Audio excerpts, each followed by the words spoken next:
Hi hello friends, welcome back to my channel. ಇವತ್ತು ಒಂದು mini Sunday vlog ಮಾಡ್ತಾಯಿದ್ದೀನಿ. ಏನಂದರೆ ಕುಕ್ಕಿಂಗ್ ವ್ಲಾಗ್ನೇ ಇದ್ದು. ಏನಂದರೆ ನಮ್ಮ ಮನೇಲಿ ಸಂಡೇದಲ್ಲಿ ಸೀ ಫುಡ್ನ ತೊಗೊಬಂದು ಇವತ್ತು ಫುಲ್ಲು ಸೀ ಫುಡ್ ರೆಸಿಪೀಸೇ ಮನೇಲಿ ಮಾಡಿರೋದು. ಹೇಗೆ ಮಾಡಿದ್ದೀನಿ, ಯಾವ್ಯಾವ ರೀತಿ ರೆಸಿಪೀಸ್ನ ನಾನು ತೊಗೊಬಂದು ಅಂಗಡಿಯಿಂದ ಮಾಡಿದ್ದೀನಿ, ವೆರೈಟಿ ನಮ್ಮ ಮನೇಲಿ ಸಂಡೇಸಲ್ಲಿ ಯಾವ ಥರ ನಾವು ಒಂದು ಸೀ ಫುಡ್ ಅಂದರೆ ಯಾವ ಥರ ತಂದು ಮಾಡ್ತೀವಿ ಅಂತ ನಿಮಗೆ ಹೇಳ್ಕೊಡ್ತೀನಿ. ನೋಡಿ, ಇಲ್ಲಿ ನಾನು ಇಲ್ಲಿ ಏಡಿ ತಂದಿದ್ದೀನಿ, ಕ್ರ್ಯಾಬ್ ತಂದಿದ್ದೀನಿ. ಕ್ರ್ಯಾಬಲ್ಲಿ ಪೆಪ್ಪರ್ ಫ್ರೈ ಮಾಡಿದ್ದೀನಿ. ಇದನ್ನು ಹೇಗೆ ಮಾಡೋದು ಅಂತಲೂ ನಾನು ವೀಡಿಯೋಸ್ನ ಅಪ್ಲೋಡ್ ಮಾಡಿದ್ದೀನಿ. ಇದರೊಳಗೇ ಈ ವಿಡಿಯೋದಲ್ಲೇ ಇದೆ ಹೇಗೆ ಮಾಡೋದು ಅಂತ, ಸ್ಕಿಪ್ ಮಾಡಿದ ಹಾಗೆ ನೋಡಿ. ಯಾವಾಗಲೂ ನಮ್ಮ ಮನೆಯಲ್ಲಿ ಮಟನ್ನು ಚಿಕನ್ ಏನಿದ್ರು ರಸಮ್ ಅನ್ನೋದು ಮನೇಲಿ ಮಾಡೇ ಮಾಡ್ತೀವಿ. ಈ ರಸಮ್ ರೆಸಿಪಿನೂ ಸಹ ನಾನು ಮಾಡಿದ್ದೀನಿ. ಸಾಂಬಾರೇ ಆಲ್ರೆಡಿ ಮಾಡಿದ್ದೆ, ಅದನ್ನು ನಾನು ಕ್ಯಾಪ್ಚರ್ ಮಾಡ್ಕೊಳಕ್ಕಾಗಿಲ್ಲ. ನಾನು ಮಾರ್ಕೆಟಿಗೆ ಹೋಗಿ ಕ್ರ್ಯಾಬ್ನ ನಾನು ಸೆಲೆಕ್ಟ್ ಮಾಡ್ಕೊತಾ ಇದ್ದೀನಿ, ಅಂದರೆ ಏಡಿನ ಸೆಲೆಕ್ಟ್ ಮಾಡ್ತಾಯಿದ್ದೀನಿ. ಇದು ಸಮುದ್ರದ ಏಡಿ ತಗೊಂಬಂದು ಅದನ್ನು ನೀಟಾಗಿ ವಾಶ್ ಮಾಡಿ ಮಾಡೋಕ್ಕೆ ಇಟ್ಟಿದ್ದೀನಿ. ನೋಡಿ, ಇವಾಗ ನೀರಿಟ್ಟಿದ್ದೀನಿ ಒಲೆ ಮೇಲೆ ನೀರಿಟ್ಬಿಟ್ಟು ಯಾವಾಗಲೂ ಮೊದಲಿಗೆ ನಾನು ಅನ್ನನ ಬಸ್ಕೊಬಿಡ್ತೀನಿ. ಅಕ್ಕಿ ತೊಳೆದು ನೆನೆಯೋಕೆ ಹಾಕ್ಬಿಟ್ಟು ನೀರು ಕುದ್ಮೇಲೆ ಅಕ್ಕಿ ಹಾಕಿಬಿಟ್ಟು ಬಸಿಯೋ ಥರನೇ ನಮ್ಮ ಮನೇಲಿ ಅಡುಗೆ ಮಾಡೋದು. ನೋಡಿ, ಈಗ ಕ್ರ್ಯಾಬ್ನ ಕ್ಲೀನ್ ಮಾಡಿ ವಾಶ್ ಮಾಡಿ ಬಾಕ್ಸಲ್ಲಿ ಹಾಕಿಟ್ಕೊಂಡಿದ್ದೀನಿ. ನೋಡಿ, ಇದು ಸ್ಯಾಲ್ಮನ್ ಫಿಶ್ ಅಂತ, ತುಂಬ ಚೆನ್ನಾಗಿರುತ್ತೆ. ಇದು ಮೆಡಿಸಿನ್ ವ್ಯಾಲ್ಯೂ ತುಂಬ ಇರುತ್ತೆ. ಅದಕ್ಕೋಸ್ಕರ ಸ್ಯಾಲ್ಮನ್ ಫಿಶು 1 kg ತೊಗೊಂಡಿದ್ದೀನಿ. 1 kg ಆದಷ್ಟು ನಾನು ಮಸಾಲಾನ ಮಿಕ್ಸ್ ಮಾಡಿ ಇಟ್ಕೊತಾ ಇದ್ದೀನಿ. ನೋಡಿ, ಇಲ್ಲಿ 2 ರಿಂದ 3 ನಿಂಬೆಹಣ್ಣು ರಸ ತೆಗೆದಿಟ್ಕೊಂಡಿದ್ದೀನಿ. ನೋಡಿ, ಇದಕ್ಕೆ ಶುಂಠಿ ಬೆಳ್ಳುಳ್ಳಿ ಪೇಸ್ಟು, ಅಚ್ಚ ಖಾರದ ಪುಡಿ, ಸ್ವಲ್ಪ ಎಷ್ಟು ಖಾರಕ್ಕೆ ಬೇಕು ಅಷ್ಟು ಅಚ್ಚ ಖಾರದ ಪುಡಿ ಹಾಕ್ಕೊಂಡು ಸ್ವಲ್ಪ ಅರಿಶಿನ ಪುಡಿ ಹಾಕ್ಕೊಳ್ಳಿ. ನಾನು ಜೀರಿಗೆ ಮತ್ತು ಮೆಣಸಿನ ಪೌಡರ್ ಮಾಡಿ ಇಟ್ಕೊಂಡಿದ್ದೀನಿ. 1/4 ಟೇಬಲ್ ಸ್ಪೂನ್ ಜೀರಿಗೆ ಪೌಡರ್, 1/4 ಟೇಬಲ್ ಸ್ಪೂನ್ ಮೆಣಸಿನ ಪೌಡರ್ ಹಾಕ್ಕೊತೀನಿ. ಸ್ವಲ್ಪ ಉಪ್ಪು. ಇಷ್ಟು ಇಂಗ್ರೀಡಿಯೆಂಟ್ಸ್ನ ಚೆನ್ನಾಗಿ ಮಿಕ್ಸ್ ಮಾಡಿಬಿಟ್ಟು ಫಿಶ್ಗೆ ಅಪ್ಲೈ ಮಾಡ್ಕೊಳ್ಳೋಣ. ನೋಡಿ, ನಾನು ಯಾವಾಗ್ಲೂ ಅಂಗಡಿಯಿಂದ ಮಸಾಲಾಸ್ನ ಜಾಸ್ತಿ ಪ್ರಿಫರೆನ್ಸ್ ಕೊಡಲ್ಲ. ಮನೇಲಿ ಈ ಥರ ಸಿಂಪಲ್ ಮಸಾಲಾನೇ ನಾನು ಯೂಸ್ ಮಾಡೋದು. ಮಕ್ಕಳಿಗೂ ಹೆಲ್ತಿಗೆ ಒಳ್ಳೆಯದು, ದೊಡ್ಡವರಿಗೂ ಒಳ್ಳೆಯದು. ಮನೇಲಿ ಆದಷ್ಟು ಮಸಾಲಾನ ರೆಡಿ ಮಾಡಿ ಹಾಕೋದ್ರಿಂದ ಟೇಸ್ಟ್ ಕೂಡ ತುಂಬ ಚೆನ್ನಾಗಿರುತ್ತೆ ಮತ್ತು ಹೆಲ್ತಿಗೆ ಕೂಡ ತುಂಬ ಒಳ್ಳೆಯದು. ನಾನು ಖಾರದ ಪುಡಿ ಮತ್ತು ಧನಿಯಾ ಪೌಡರ್ ಎಲ್ಲನೂ ಮನೇಲೇ ಮಾಡ್ಕೊಳೋದು. ಹಾಗಾಗಿ ಫಿಶ್ ಫ್ರೈ ಮಸಾಲ ಹಾಕಿರೋದು ಕೂಡ ನೋಡಿ ಇಷ್ಟು ಡಾರ್ಕಾಗಿ ಬಂದಿದೆ ಅಂತ. ಈಗ ನಾನು ಫಿಶ್ ಫ್ರೈ ಮಸಾಲ ಹಾಕಿ ಫ್ರಿಜ್ಜಲ್ಲಿ ಇಟ್ಬಿಟ್ಟೆ. ಈಗ ರಸಮ್ ರೆಡಿ ಮಾಡ್ಕೊತಾ ಇದ್ದೀನಿ. ರಸಮ್ಗೆ 2 ಟೇಬಲ್ ಸ್ಪೂನು ಮೆಣಸು ಹಾಕ್ಕೊತಾ ಇದ್ದೀನಿ, ಕಪ್ಪು ಮೆಣಸು ಹಾಕ್ಕೊತಾ ಇದ್ದೀನಿ. 2 ರಿಂದ 2.5 ಟೇಬಲ್ ಸ್ಪೂನ್ ಆದಷ್ಟು ಕಪ್ಪು ಮೆಣಸು ಹಾಕ್ಕೋಬೇಕು. ಬೇಕಾದ್ರೆ ನೀವು ಲೈಟಾಗಿ ಹುರಿದ್ಬಿಟ್ಟು ಕೂಡ ಹಾಕ್ಕೊಬೋದು. ನಾನು ಹುರಿದಿಲ್ಲ, ನಾನು ಸಿಂಪಲಾಗಿ ರಸಮ್ ಮಾಡೋದ್ರಿಂದ 1.5 ಟೇಬಲ್ ಸ್ಪೂನಷ್ಟು ಜೀರಿಗೆ ಹಾಕ್ಕೊತಾ ಇದ್ದೀನಿ.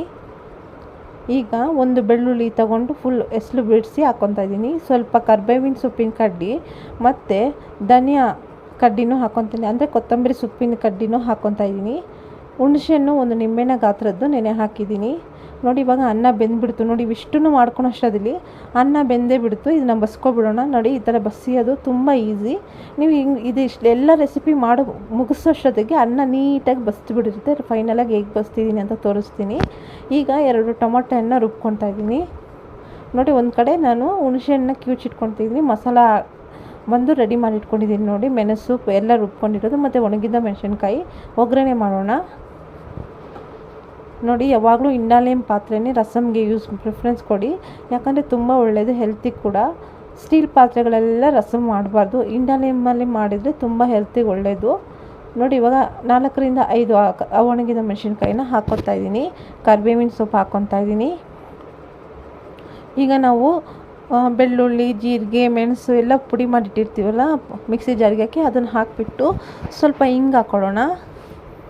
ಹಿಂಗನ್ನ ಹಾಕಿಬಿಟ್ಟು ಚೆನ್ನಾಗಿ ಎಣ್ಣೆಲಿ ಸ್ವಲ್ಪ ರೋಸ್ಟ್ ಮಾಡ್ಕೊಳ್ಳೋಣ. ಯಾಕಂದರೆ ಮೆಣಸು ಜೀರಿಗೆನ ನಾನು ಫಸ್ಟು ಹುರಿದಿಲ್ಲ, ಅದಕ್ಕೋಸ್ಕರ ಇವಾಗ ಎಣ್ಣೆಲಿ ಎಷ್ಟು ಚೆನ್ನಾಗಿ ನೀವು ಫ್ರೈ ಮಾಡ್ಕೊಳ್ತೀರೋ ಅಷ್ಟು ಅರೋಮ ಚೆನ್ನಾಗಿ ಬರುತ್ತೆ. ಸ್ವಲ್ಪ ಅರಿಶಿನ, ಯಾವುದೇ ರಸಮ್ ಮಾಡಿದ್ರು ಅರಿಶಿನ ಮಾತ್ರ ಸ್ಕಿಪ್ ಮಾಡಬೇಡಿ. ಅರಿಶಿನ ತುಂಬ ಒಳ್ಳೆಯದು, ಮೆಡಿಸಿನ್ ವ್ಯಾಲ್ಯೂಸ್ ಇರೋದ್ರಿಂದ ಕೆಮ್ಮು, ನೆಗಡಿ ಎಲ್ಲ ತುಂಬ ಒಳ್ಳೆಯದು. ರಸಮ್ಗಂತೂ ಇಂಪಾರ್ಟೆಂಟು ಅರಿಶಿನ ಹಾಕ್ಕೋಬೇಕು. 1 ಟೊಮೊಟೊನ ನಾವು ರುಬ್ಬಿಟ್ಕೊಂಡಿದ್ದೀವಲ್ಲ ಅದನ್ನು ಸೇರಿಸ್ಕೊತಾ ಇದ್ದೀನಿ. ಈಗ ಕಲ್ಲುಪ್ಪು ಹಾಕ್ಕೊತಾ ಇದ್ದೀನಿ. ಯಾವಾಗಲೂ ನೀವು ಕಲ್ಲುಪ್ಪನ್ನೇ ಪ್ರಿಫರೆನ್ಸ್ ಕೊಡಿ, ಯಾವಾಗ ರಸಮ್ಗೆಲ್ಲ ತುಂಬ ಟೇಸ್ಟ್ ಕೊಡುತ್ತೆ. ಸ್ವಲ್ಪ ಹೊತ್ತು ಈ ಮಸಾಲೆಯಲ್ಲಿ ಚೂರು ವಾಸನೆ ಹೋಗೋ ತನಕ ಚೆನ್ನಾಗಿ ಫ್ರೈ ಮಾಡ್ಕೊಳ್ಳೋಣ, ಹಸಿ ವಾಸನೆ ಹೋಗೋ ತನಕ. ಈಗ ಹುಣಸೆಹಣ್ಣು ಕಿವುಚಿಟ್ಕೊಂಡಿದ್ದೀವಲ್ಲ ಅದನ್ನು ಸೇರಿಸ್ಕೊಳ್ಳೋಣ.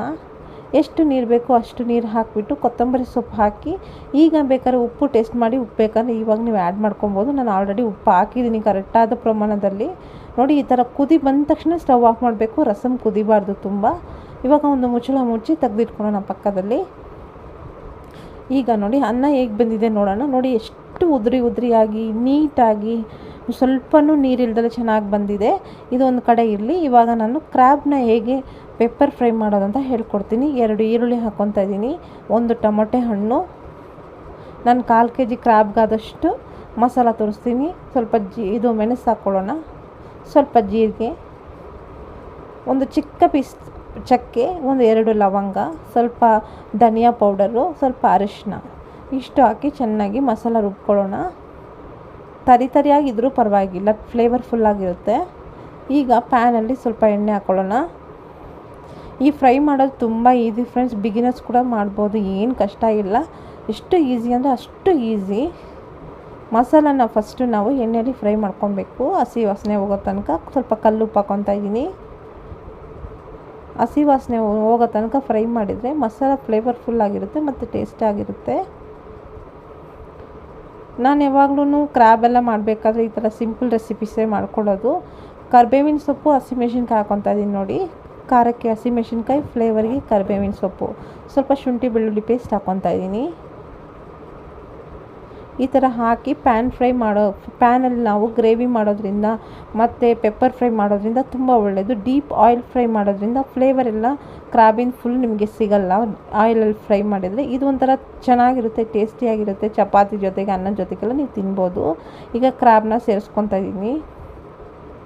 ಈ ಸಮುದ್ರದ ಏಡಿ ಬಂದು ಡಿಫ್ರೆಂಟಾಗಿರುತ್ತೆ. ನಮ್ಮೂರ ಕಡೆ ಎಲ್ಲ ಕಲ್ಲೇಡಿ ಅಂತ ಮಾಡ್ತಾರೆ, ಕಪ್ಪಗಿರುತ್ತೆ ಏಡಿ. ಅದು ಇನ್ನೂ ಟೇಸ್ಟಾಗಿರುತ್ತೆ ಫ್ರೆಂಡ್ಸ್. ಹಳ್ಳದಲ್ಲೆಲ್ಲ ಸಿಗುತ್ತೆ ನೋಡಿ ಏಡಿ, ಅದು ಇನ್ನೂ ಚೆನ್ನಾಗಿರುತ್ತೆ.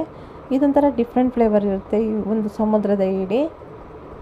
ನೋಡಿ ಚೆನ್ನಾಗಿ ಎಣ್ಣೆಲಿ ಏಡಿನೂ ಸಹ ಫ್ರೈ ಮಾಡಿಬಿಟ್ಟು ಸ್ವಲ್ಪ ನೀವು ನೀರು ಹಾಕಬೇಕು, ಯಾಕಂದರೆ ಈ ಏಡಿ ಬೇಯಬೇಕಲ್ಲ, ಅದಕ್ಕೋಸ್ಕರ ಒಂದು ಅರ್ಧ ಬೌಲ್ ಆದಷ್ಟು ನೀರು ಹಾಕಿ, ಜಾಸ್ತಿ ಬೇಡ. ನೋಡಿ ಇಷ್ಟೇ ನೀರು ಹಾಕಬೇಕು.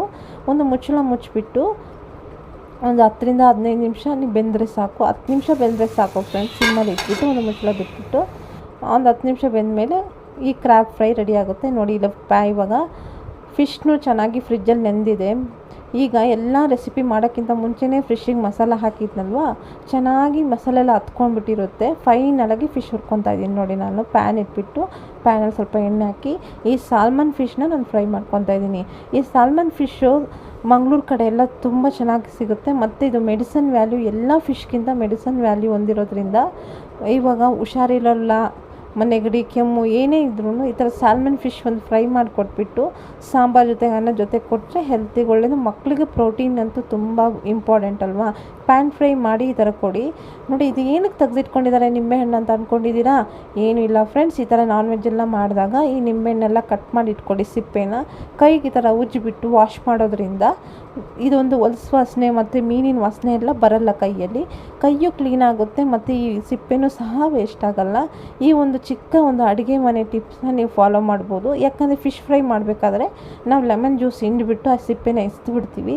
ಎಸೆದಲ್ಲೇ ಪುಟ್ಟನಾಗಿ ಕಟ್ ಮಾಡಿ ಇಟ್ಕೊಂಡು ಫೈನಲಾಗಿ ಕೈ ತೊಳೆಯೋದ್ರಿಂದ ಈ ಒಂದು ಫಿಶ್ಶಿನ ಸ್ಮೆಲ್ ಬರಲ್ಲ ಕೈಯಲ್ಲಿ, ನಿಮಗೆ ಮಾಡಿರೋ ಸ್ಮೆಲ್ಲು. ಮತ್ತು ನಿಮಗೆ ನಮ್ಮ ಅಡುಗೆ ಮನೆಯಲ್ಲೂ ಸಹ ಒಂದು ಲೆಮನ್ ಅರೋಮಾ ಇರುತ್ತೆ ಥರ ನೀವು ವಾಶ್ ಮಾಡೋದ್ರಿಂದ. ನೋಡಿ ಕರ್ಬೇವಿನ ಸೊಪ್ಪು ಹಾಕಿಬಿಟ್ರೆ ಫಿಶ್ ರೆಡಿ.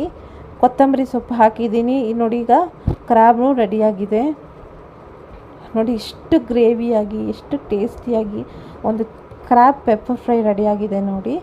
ಈಗ ರಸಮು ಸಹ ರೆಡಿಯಾಗಿದೆ ನೋಡಿ. ನೋಡಿ ಎಷ್ಟು ಕಲರ್ಫುಲ್ಲಾಗಿ ಪೆಪ್ಪರ್ ಫ್ರೈ ಚಿಕನ್. ನಮ್ಮ ಒಂದು ಸಂಡೇ ವ್ಲಾಗ್ ನೋಡಿದ್ದೀರಾ ನೋಡಿ. ಸಾಂಬಾರು ಆಲ್ರೆಡಿ ಮಾಡಿಟ್ಟಿದ್ದೆ. ಈ ಒಂದು ಸಂಡೇ ವ್ಲಾಗ್ ರೆಸಿಪಿ ಯಾರಿಗೆಲ್ಲ ಇಷ್ಟ ಆಗಿದೆ ಎಲ್ಲರೂ ನನ್ನ ಚಾನಲನ್ನು ಸ್ಕಿಪ್ ಮಾಡ್ದ ಹಾಗೆ ನೋಡಿ. ಹಾಗೆ ಲೈಕ್ ಮಾಡಿ, ಶೇರ್ ಮಾಡಿ, ಕಮೆಂಟ್ ಮಾಡಿ, ಮರೆಯದೆ ಸಬ್ಸ್ಕ್ರೈಬ್ ಮಾಡಿ. ನನ್ನ ಒಂದು ಚಾನಲನ್ನು ಹೀಗೆ ಪ್ರೋತ್ಸಾಹಿಸಿ. ಧನ್ಯವಾದಗಳು ಫ್ರೆಂಡ್ಸ್. ಟಾಟಾ ಬಾಯ್. ಈ ಕೀಪ್ ವಾಚಿಂಗ್ ಮೈ ಚಾನಲ್. ನನ್ನನ್ನು ಈ ವ್ಲಾಗ್ನ ನೀವು ಪ್ರೋತ್ಸಾಹಿಸ್ತೀರಾ ಅಂತ ಅಂದ್ಕೊಂಡಿದ್ದೀನಿ. ಧನ್ಯವಾದಗಳು.